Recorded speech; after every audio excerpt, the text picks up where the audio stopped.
아침 일라디오. 안녕하십니까. 오늘 아침 일라디오 아나운서 정은혜입니다. 슬슬 연말 술자리 모임이 많아지는 시기죠. 혹시 술이 덜 깬 채 지금 이 새벽에도 운전대를 잡고 계시는 분들 없으시겠죠? 얼마 전에는 밤새 술을 마시고 6시간 정도 자고 출근하던 직장인이 출근길 단속에서 면허 취소 수준의 혈중 알코올 농도로 적발이 됐는데 자고 일어났으니까 괜찮겠지 생각하기 쉽겠지만요. 몸속 알코올은 그대로 남아 있었던 겁니다. 이런 숙취운전 사고가 계속해서 늘고 있습니다. 경찰청 자료를 보면요. 전체 음주운전 사고는 줄었는데 오전 6시에서 12시 사이 사고만 꾸준히 증가를 해서 올해 전체의 14%를 넘어섰습니다.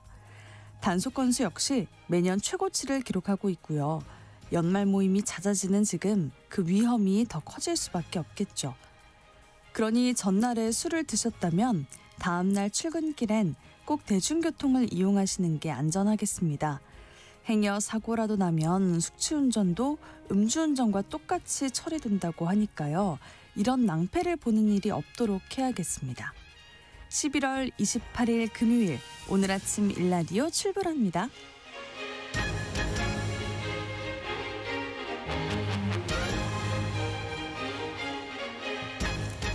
오늘 아침 일라디오 이 시간은 물론 KBS 일라디오의 모든 프로그램은 유튜브 KBS 일라디오 공식 채널이나 모바일 콩 어플리케이션을 통해서 실시간으로 함께하실 수 있습니다. 오늘 팩트연구소 시간에는 독감 유행 관련한 정보들에 대해서 팩트체크 해보고요. 언젠가 내 집 시간에는 정작 무주택 서민들의 내 집 마련 꿈과 멀어지고 있는 청약제도의 문제와 개편 방향에 대해서 살펴보겠습니다. 네, 청취자 여러분들이 참여하실 수 있는 오늘의 퀴즈 드립니다. 국민건강보험공단이 국내에서 시행된 수술 관련 통계를 발표했는데요. 지난해 우리 국민이 가장 많이 받은 수술은 이것으로 나타났습니다. 이것은 눈 속에 투명한 수정체가 혼탁해져서 시야가 뿌옇게 보이는 질환인데요. 이 질환은 나이가 들면서 발생하는 경우가 많죠. 어른들이 가장 많이 해야 하는 이 눈질환, 눈수술은 무엇일까요? 이름이 비슷한 녹내장도 있죠. 자, 추첨을 통해서 농촌진흥청에서 제공하는 흑삼 세트를 한 분께, 향긋한 커피 드실 수 있는 모바일 커피 쿠폰 4분께 드리겠습니다. 방송에 참여하실 분들은 단문 50원, 장문 100원이 드는 유료 문자 샵 9730으로 보내주세요. 유익한 정보와 살아있는 이야기가 있습니다. KBS 오늘 아침 일라디오.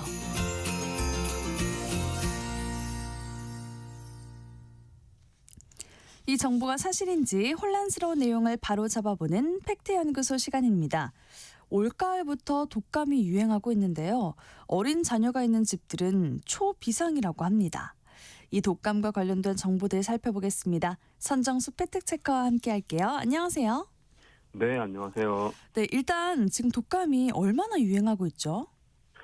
올해 인플루엔자 유행은 작년에 비하면 한 달 정도 빨리 시작했는데요. 지난달 17일 독감, 그러니까 인플루엔자 유행주의보가 발령이 됐고요. 최근 의원급 표본감시 의료기관 내원 환자 1000명당 독감 의심 증세를 나타내는 환자가 70.9명으로 급증하고 있습니다. 이게 작년 같은 기간 4.8명에 비하면 14.7배 늘어난 수치고요. 재작년 45.8명과 비교하면 1.5배 정도 환자가 늘어난 겁니다. 보통은 12월 중순 이후부터 이 독감 환자 수가 치솟기 시작하는데요. 올해는 이례적으로 빨리 시작된 거죠. 독감 관련 보도도 많이 나오고 주변에 독감 걸렸다는 아이들도 굉장히 많고, 맞아요. 실제로 소아 청소년과나 이비인후과에 가보면 이 독감이나 감기 증상으로 병원에 진료 대기하는 분들이 정말 많습니다. 평균적으로 보면 인플루엔자 유행이 정점을 찍는 시기는 12월 말부터 1월 초중순까지인데요. 앞으로 한 5, 6주 정도는 바짝 주의를 기울이는 게 좋겠습니다. 네, 독감 관련한 보도들을 봐도 그렇고 또 주변에 이미 독감에 걸렸던 분들 이야기를 들어도 한 번 걸렸으니까 예방접종은 안 해도 되는 거 아니냐 이렇게 생각하는 분들이 많다면서요. 네. 독감, 그러니까 인플루엔자 바이러스는 주로 A형과 B형이 인체 감염을 일으키는데요. 뭐 A형 독감, B형 독감 이렇게 부르죠. 이번에 유행하고 있는 바이러스는 A형 계열입니다. 네. 독감에 걸렸다가 회복이 되면 우리 몸에 항체가 형성이 돼서 상당 기간 동안 같은 바이러스의 침입을 막아주는데요. 문제는 A형 독감에 걸렸다가 B형 독감에 또 감염될 수 있다는 겁니다. 그래서 이 독감 예방 접종에는 보통 3종류나 4종류의 항원을 집어넣는데요. A형 계열 2개, B형 계열 2개, 뭐 이런 식의 조합인데, 매년 독감 유행 패턴을 보면 12월부터 1월 사이에 가장 큰 유행이 지나가고 2월부터 3월 사이에 작은 유행이 한 번 더 지나가는 패턴이 보입니다. 그러니까 이번에 독감 걸렸다고 해서 또 걸리지 말라는 법은 없는 거죠. 네. 그러니까 예방접종을 안 받으셨다면 받으시는 게 좋고요. 특히 고령층이나 어린이처럼 특별한 보호를 필요로 하는 분과 그런 분들과 함께 사는 사람들, 접촉이 잦은 분들은 꼭 접종을 받는 게 좋습니다. 네, 독감에 걸렸더라도 꼭 접종을 다시 받아야겠네요. 해외에서도 우리나라와 비슷한 양상으로 이른 독감 유행이 나타나고 있다면서요? 네, 북반구에서는 우리나라뿐만 아니라 영국, 일본에서 독감 환자가 이른 시기에 급증하는 현상이 나타나고 있습니다. 미국은 작년 겨울에 최악의 독감을 맞았는데요. 최소 56만 명이 입원을 하고 280명의 어린이가 독감으로 사망한 걸로 집계됐습니다. 네. 그래서 올해에도 독감이 대유행하지 않을까 뭐 이런 우려가 나오고 있기도 하고요. 남반구 나라들은 우리가 여름일 때 겨울을 보내잖아요.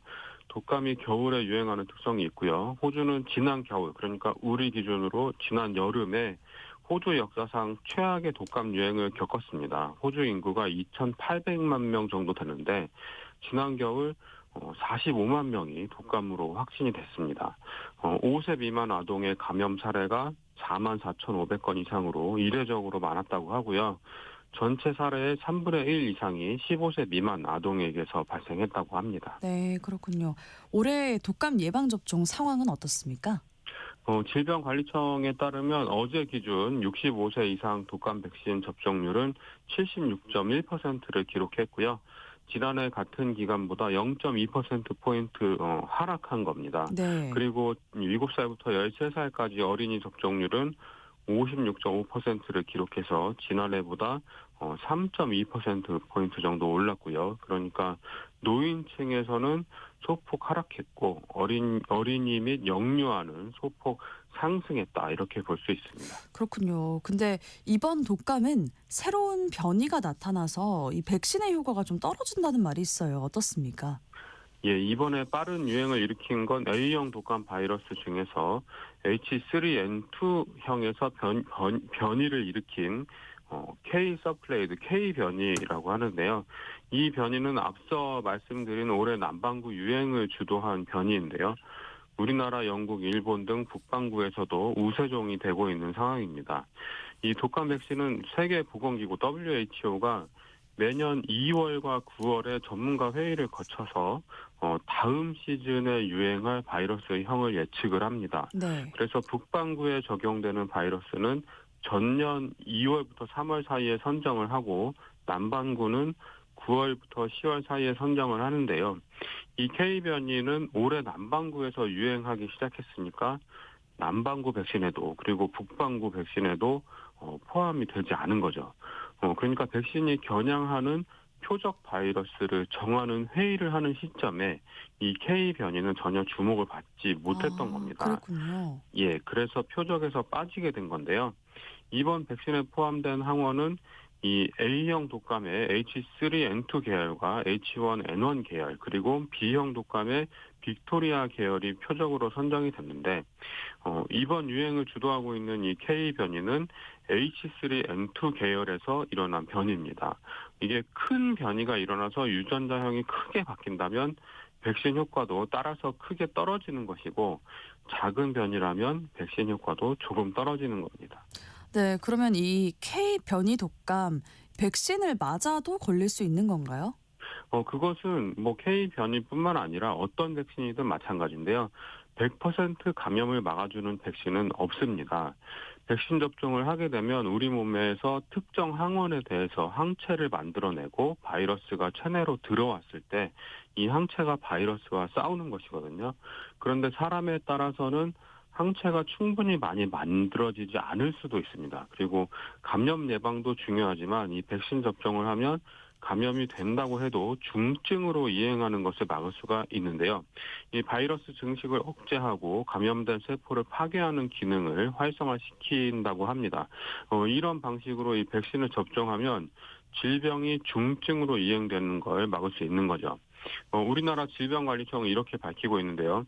주로 유행 중인 인플루엔자 바이러스는 A형 H3N2로 일부 변이가 확인이 되고 있지만 현재 접종 중인 백신은 여전히 효과가 있는 것으로 평가되고 있다. 네. 예방접종 시 충분한 사망 및 중증 예방 효과를 보일 것으로 예상된다. 이렇게 밝힙니다. 입원을 예방하는 데는 50% 내지 60% 정도 효과를 발휘하고 사망 예방에는 80% 정도 효과가 예상된다는 거죠. 그러니까 바이러스 증식을 또 억제를 하고 또 네. 중증으로 이 질병이 이행되는 걸 막을 수 있으니까 무조건 독감 예방 접종을 하는 게 좋겠네요. 그렇습니다. 네, 오래전부터 있던 이야기긴 하지만 요즘에도 아이들이 독감 옮겨주기 이런 거를 한다고 해요. 어떻습니까? 이게 뭐 심증은 있는데 물증은 없는 뭐 그런 주제이긴 한데요. 11월 2일부터 8일까지 그리고 이제 현재 인플루엔자 의심 증상 환자 비율을 살펴보면 네. 초등학생 연령대인 7살부터 12살 어린이들이 가장 높습니다. 병원 내원 환자 1000명당 189명꼴인데요. 그리고 그 다음이 6세 이하 130.7명으로 많아서 이 소아 청소년 연령층 중심으로 굉장히 많이 발생하고 있다. 이게 특징입니다. 네. 예년에는 이 독감 유행 절정기가 학생들의 방학 기간과 겹쳤는데 올해는 유행 시작이 빨라지면서 초등학생들, 학생들이 아직 학교 수업을 받고 있는 시기라서 이 유행 규모가 더 커진 게 아닌가 싶습니다. 제 딸도 초등학생인데 이렇게 얘기를 할 때가 있어요. 누가 독감에 걸렸다더라. 학교 안 가서 너무 부럽다. 뭐 이런 이야기를 하거든요. 네.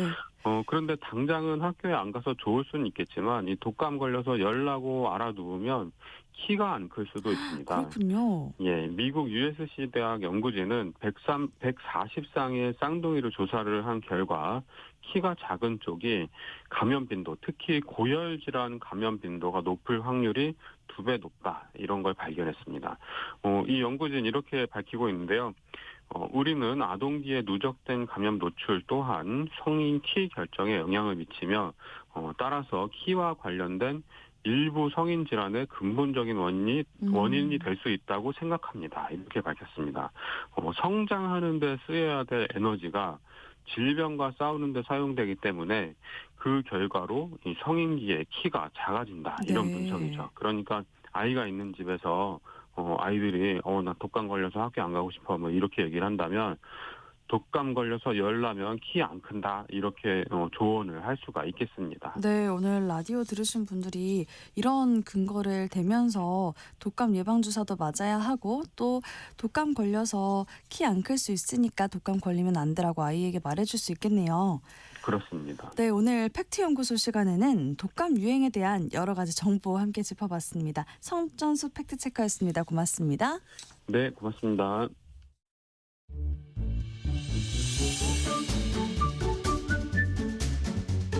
아침을 여는 기분 좋은 습관. KBS 오늘 아침 일라디오.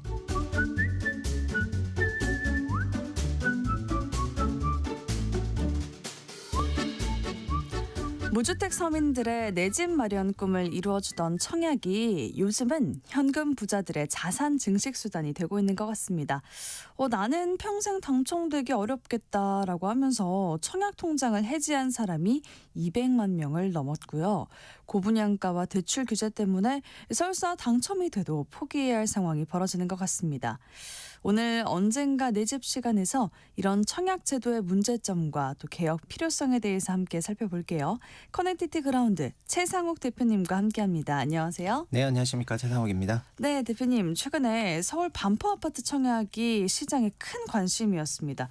현금이 20억 이상이 필요한데 네. 사람이 얼마나 몰릴까 싶었더니 5만 명이 넘게 몰렸다면서요? 네, 일반 공급에만 5만 4천 명 이상 몰렸기 때문에 네. 말 그대로 엄청난 청약이었던 것 같습니다. 그런데 여기 반포 레미안 트리니원 요 단지 같은 경우에는 반포 주공 3주구를 재건축을 하는 건데 특별 공급이 276가구 그리고 일반 공급이 한 230가구 정도 되는 약 506가구가 분양을 하는 거였는데요. 네네. 네, 일반 공급에서 그렇게 엄청난 숫자가 모였습니다. 이유가 분양가 상한제로 공급되고 있는 그런 아파트인데 주변 단지 대비해서 시세 차익 액수가 거의 무려 최대 30억이다 이런 얘기가 나오면서 오, 네. 엄청난 숫자가 모였고 경쟁률이 결과적으로는 일반 공급 기준으로는 237대 1로 나오면서 마감이 됐습니다. 237대 1이요. 네. 경쟁이 엄청 났었네요. 고가의 주택 대출을 제한하는데 이렇게 몰렸다는 게 어떤 의미라고 보면 좋을까요? 이 이후에 뭐 방배나 반포 쪽에 있는 그런 중개사분들 만나 보면은 네. 대출이 이렇게 안 나올 줄 몰랐다라고 하시는 당첨자도 있을 정도로 그래서 실제로는 그냥 매각 평가 차익이 좀 크다 보니까 그 청약을 하신 것 같기는 하거든요. 그런데 어쨌든 당첨이 되신 분들 같은 경우에는 지금 11호대 627 규제 그다음에 11호 규제 이런 것들이 다 적용이 되다 보니까 관련해서 자금 조달을 해야 될 금액이 거의 10억 후반부터 20억까지 조달을 해야 돼가지고 네. 현금이 많은 사람들이 주택 당첨이 될 수밖에 없다 이런 얘기들이 나오고 있습니다. 근데 그만큼 대출이 또 안 되다 보니까 네. 그 돈 마련이 좀 어려운 분들도 많겠어요. 네, 지금 15억 넘는 주택의 경우에는 대출 액수가 2억으로 줄었거든요. 원래 627 대책에서는 6억 이하까지 맞아요. 나왔었는데 네. 지금은 또 줄었고 그다음에 분상제 지역에는 실거주 의무 권한도 있고 하다 보니까 어쨌든 이제 자금 조달을 해야 되는 그런 상황이죠. 네. 사실 이런 시장의 이야기를 보면은 요즘 서울 자가의 대기업 다니는 김 부장 이야기, 드라마 이야기를 좀 많이 하더라고요. 네. 그 현실의 김 부장들은 어떤 생각을 할까 궁금한데요. 대기업 25년차 부장으로 살아남아서 서울에 아파트를 사고 또 애들 대학까지 보낸 인생은 위대한 거다 이런 건데 이 청약도 상급지 이동도 이 힘든 현실이 참 씁쓸한 것 같아요. 네, 근데 이 청약 제도가 사실은 쉬워 보이면서 굉장히 복잡하거든요. 그리고 이 청약 당첨 자격이라든가 이런 거와 관련해 가지고 이거를 다 꿰려면은 이 부분도 공부를 상당히 많이 해야 되는데 그냥 소위 요즘 드라마에 나오는 서울자가 대기업 김 부장이 이런 해당 아파트에 청약을 하려고 그러면은 현실적으로는 거의 불가능하다고 생각이 되는 게 서울 자가시라면은 사실상 거의 청약이 안 됩니다.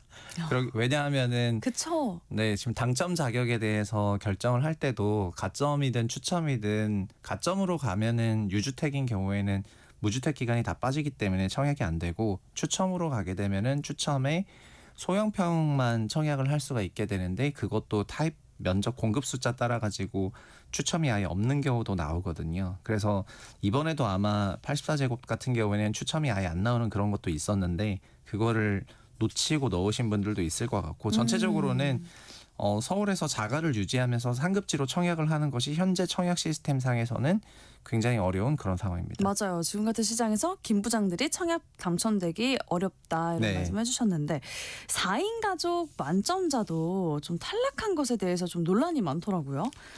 네, 지금 이제 이런 민영주택 같은 경우에는 당첨을 특별 공급이랑 일반 공급으로 나누고 일반 공급은 이제 가추첨 혼합제로 운영을 하고 있습니다. 그래서 청약 가점제라는 거는 많이 들어보셨겠지만 네. 84점을 기준으로 가점 점수를 계산을 하는 건데 여기서 제일 큰 비중을 차지하는 것이 과거에는 무주택 기간이라는 부분이었는데요. 이게 32점인데 지금은 무주택 기간을 장기간 다 채우신 청약 통장들이 너무 많다 보니까 점수가 어디서 차이가 나냐면은 결국 부양가족 수에서 차이가 나는데요.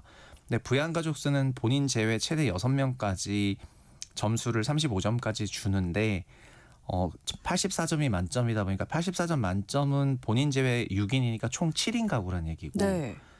79점은 6인 가구란 얘기거든요. 그런데 이번에 25평과 34평만 분양을 했는데 25평 기준으로 최대 당첨자가 79점이 나왔다는 거는 25평의 6인 가구를 꽉 채운 사람들이 가점제에 당첨이 됐다는 거고 최소 점수도 70점으로 나왔기 때문에 4인 가구 만점이 69점인데 네. 4인 가구로 청약통장 만점을 유지한 사람들은 가점으로 당첨이 안 되는 상황이라는 거예요. 와. 즉 네. 자녀가 2명이거나 하는 이런 경우에도 아까 말씀드린 것처럼 자녀가 3명 이상이어야지 이런 데도 이제는 되는 거지 당첨이 되는 거고. 2명이면은 안 되는 그런 상황이 나온 거죠. 그래서 물론 이제 가점이 있고 추첨이 있는데 59제곱 같은 경우에는 가점이 40, 추첨이 60으로 배정을 하고 84제곱은 가점을 70%, 추첨을 30 배정을 하는데요. 소형평에서는 이제 가점이 낮으신 분들도 있기 때문에 이렇게 배정하는데 막상 점수는 59나 84나 거의 별 차이가 없었고 그냥 6인 가족급 그리고 84제곱 같은 경우는 이번에 82점이 최고 가점 나왔기 때문에 네.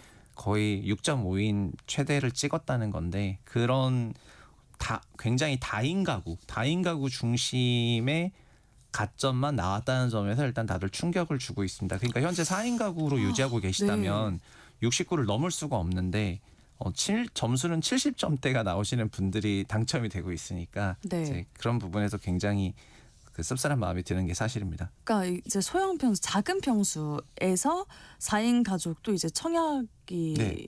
당첨되기 어렵다는 거잖아요. 아까 말씀드린 것처럼 지금 가점제 기준으로 당첨되신 분은 25평을 6인 가구가 사시는 분이 당첨이 25평을 6인 네네. 가구예요. 그래서 인당 약 4평 정도가 배정이 된 거고 이건 조금 사실 어려운 거 아닌가요? 살기가.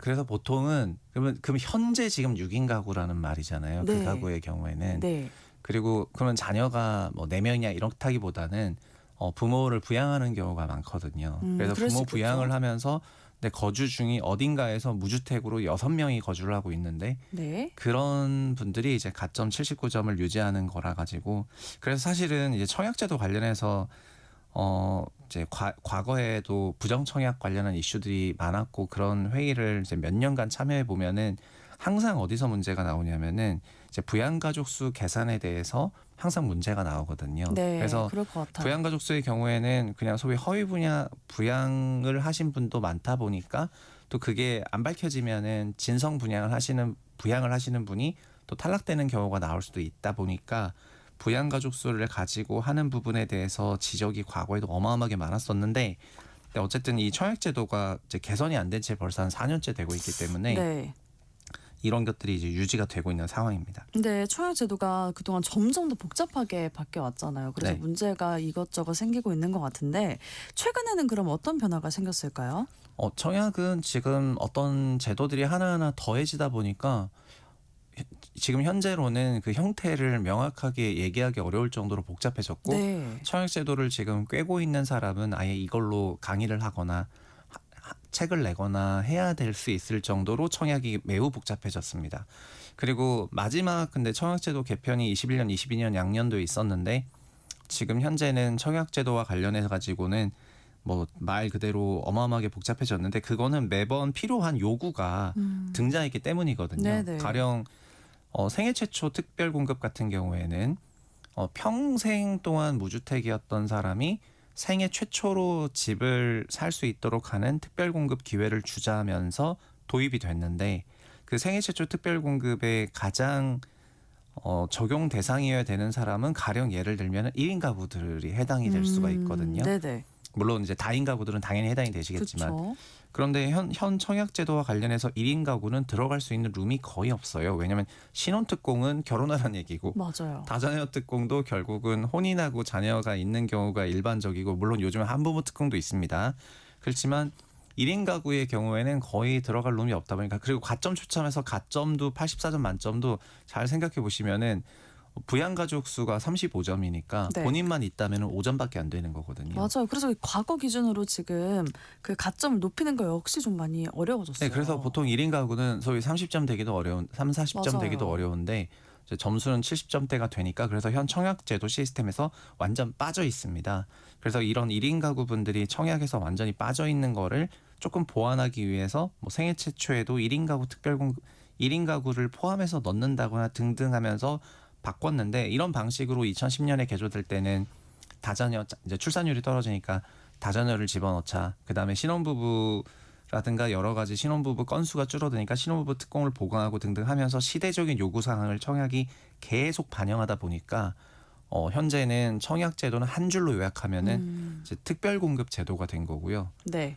이제 그냥 단순 점수만 있는 일반 공급이신 분들은 거의 이제 본인은 해당 사항 없는, 그래서 그렇게 좀 바뀌어 나가고 있습니다. 그래서 청약 통장이 이제 무용지물처럼 느껴진다라고 하는 분들이 많아졌어요. 네. 이제 청약 통장을 해지한 사람이 200만 명을 넘었다고 아까 처음에 말씀드렸었는데, 맞습니다. 청약 제도가 누굴 위한 건지 근본적인 개혁이 좀 필요한 시점이 아닐까요? 그래서 이런 단지들이 물론 이제 반포 트리니엄 같은 경우는 굉장히 고가의, 서울 전체로 봤을 때 가장 주목받는 그런 분양이고, 그다음에 주변 시세 차익이 너무나 크기 때문에 이제 이런 것을 일반화할 수는 없는데, 서울에서 청약통장 해지하신 분이 21년 대비해서 지금 220만 명이 넘어서 과거에는 800만 명 이상이었지만 지금은 500만 명대로 떨어졌습니다. 근데 경인 지역 같은 경우에는 경기도 인천 다 합쳐도 지금 청약통장 해지자 수가 20만 명대인데 네.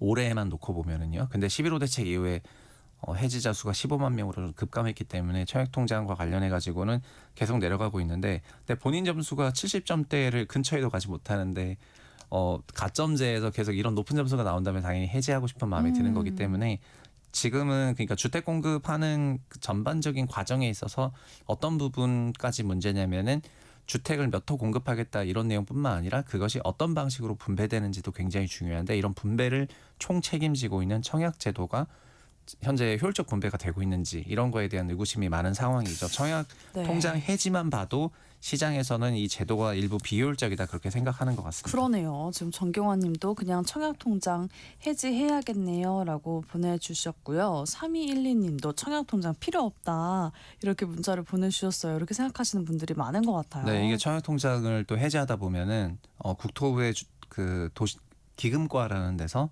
청약 통장에 들어온 그런 돈을 기금으로 관리하고 있는데, 네. 이제 기금 액수도 줄어들다 보니까 지난 정부에서 이것과 관련해 가지고 특별 계좌도 만들고 등등 기금을 보충하기 위한 노력을 많이 했는데, 현재는 청약 제도 자체가 소비자들한테, 수요자들한테 와닿지 않다 보니까 네. 특히 서울 지역 중심으로 해지자 수가 폭증하고 있는 그런 상황이거든요. 네. 그래서 저는 지금이야말로 제도 개선이 필요한 시기라고 생각을 하는데요. 근데 청약 제도 개선 얘기가 나오면 항상 그 아랫돌 깨서 윗돌 깨는 방식이 되지 않습니까? 그쵸. 가령 뭐 신혼부부 특공을 늘려버리면은 그럼 일반 가구에서 좀 빠지니까, 그럼 일반 가구 무주택 기간이 많거나 하는 사람들에서 볼멘 소리가 나오는 게 있고, 일부 청약이 조금 세대 갈등론의 근원이 되기도 합니다. 그러다 보니 청약을 손대기가 어렵고 그냥 이제 뜨거운 주제가 된다고 생각해서 가만히 놔두다 보니까 그냥 청약통장 가입자 수는 계속 빠져나가는 네. 거거든요. 그래서 지금 뭐 대책이 필요한 그런 시기라고 생각하고 있습니다. 네. 그래서 최 대표님이 청약제도 좀 고치자 이렇게 네. 목소리 좀 많이 내시더라고요. 네, 맞습니다. 그 22년 윤석열 대통령 그 당선되던 그 연도에 청약제도가 마지막으로 고쳤는데, 그 전년도에 청약과 관련 여러 가지 개정이 있었습니다. 근데 그때 그 이전까지의 주택 공급은 85제곱미터로만 나눠져 가지고 두 타입으로 공급이 됐었어요. 네네. 근데 85제곱미터만 되어 있다 보니까 우리나라의 주력 평형이 전용 59제곱미터인데 전용 59제곱미터 이하 59에서 85 이상의 3개 구간으로 만들자는 제안을 했었고, 네. 현재 지금 3개 구간으로 되어 있습니다. 과거에는 2개 구간이었거든요. 그리고 그렇군요. 가추첨에 대한 그런 비중도 가점과 추첨이 그 당시에는 지금과 정반대로 되어 있었습니다. 현재는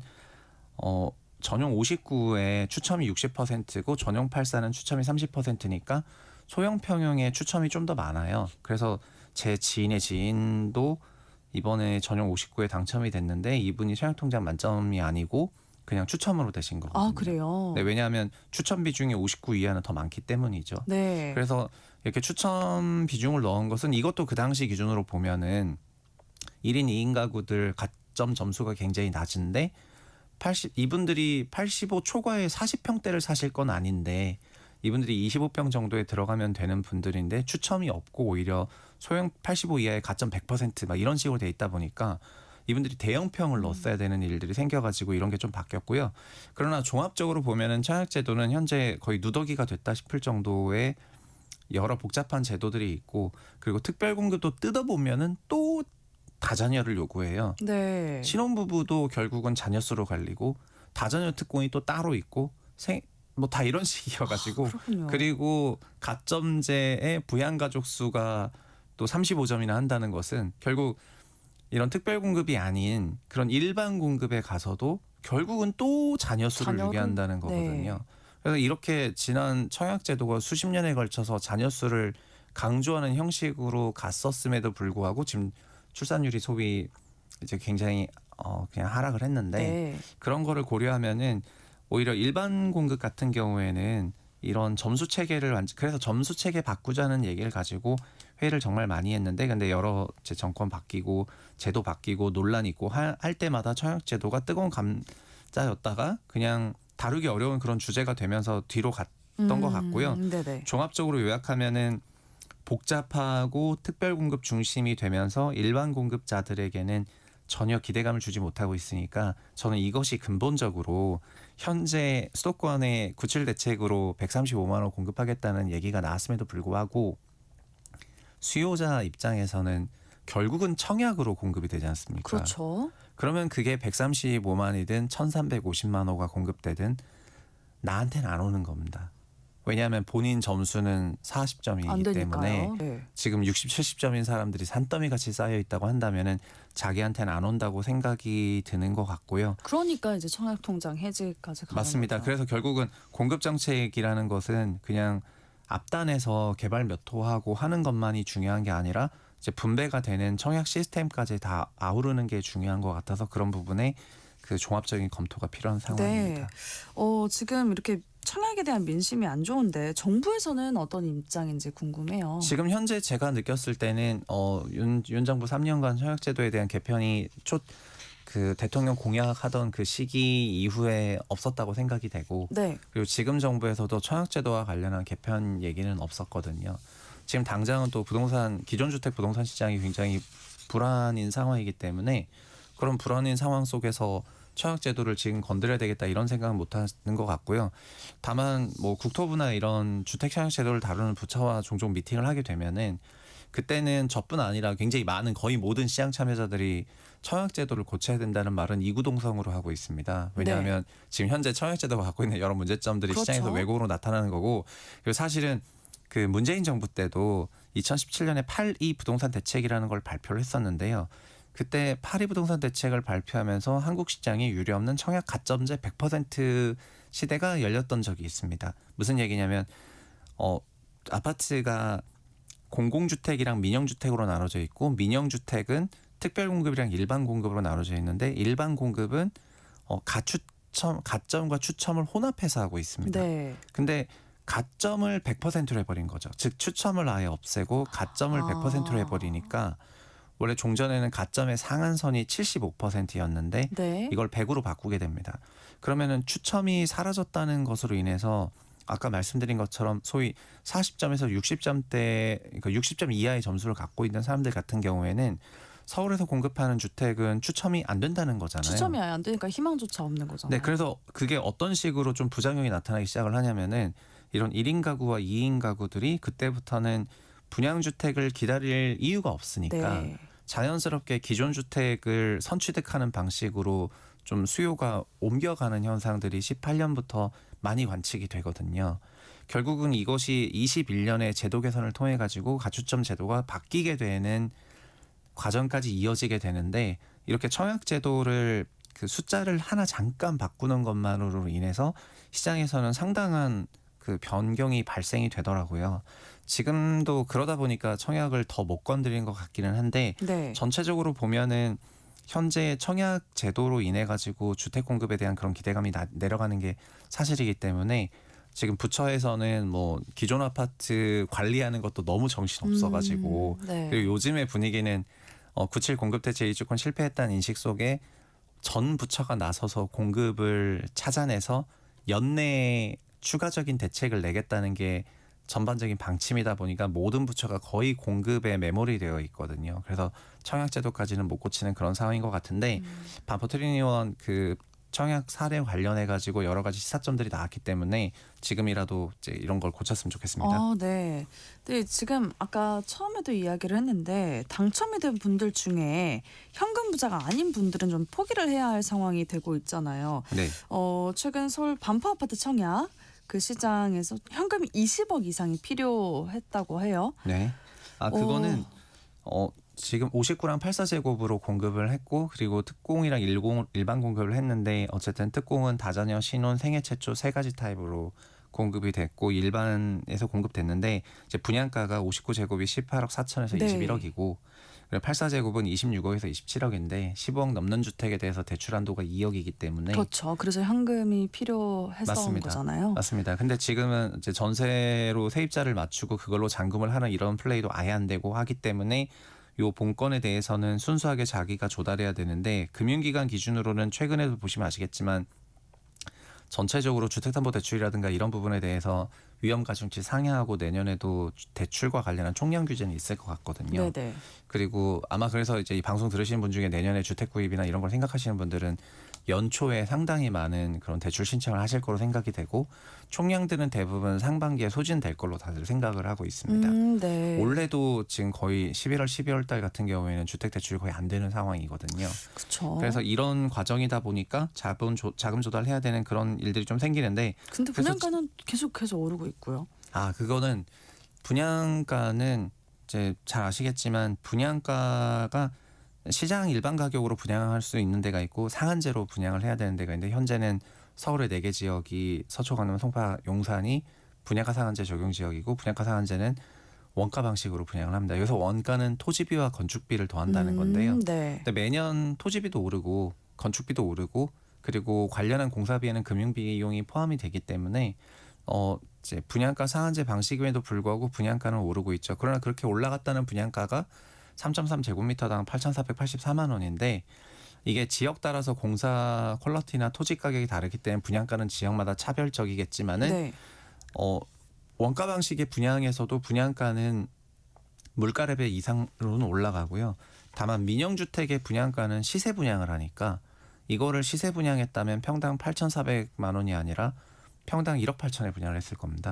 그래서 평당 1억 정도가 시세 차익이 난다고 생각을 해서 이제 과청약이 됐다고 생각이 되거든요. 네. 이제 그래서 분양 가격이 계속 올라가는 것도 사실이지만은 원가 분양을 했을 때는 상대적으로는 굉장히 높은 수요를 가지고 있어요. 근데 시장 가격 분양을 했을 때는 수요가 굉장히 내려가죠. 주변에 있는 아파트 대비해서 오히려 더 비싼 가격으로 분양을 하니까 여러 가지 갈등 요인들이 있는데 이렇게 신축 아파트를 계속 원가로 분양하는 것이 또 청약 로또이고 이런 청약 로또가 한번 있을 때마다 이것이 또 약간 심정적으로는 부동산 시장이 여전히 죽지 않았다. 과열이다.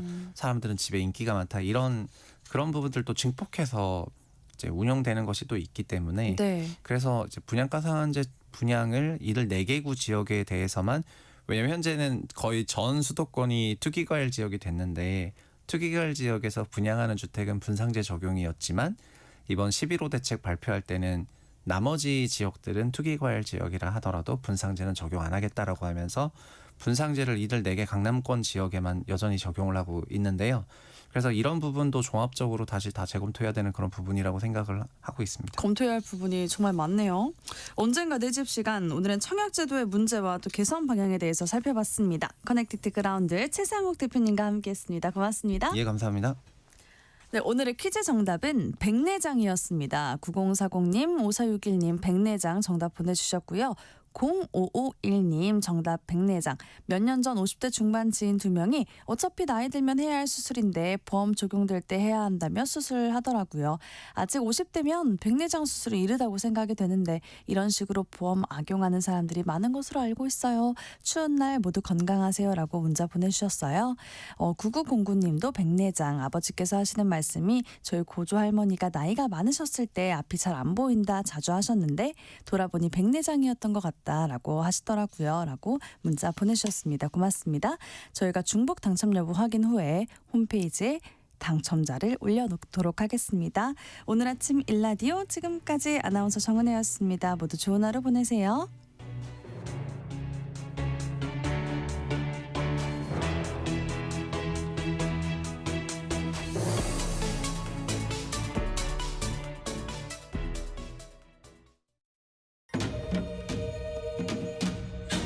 광복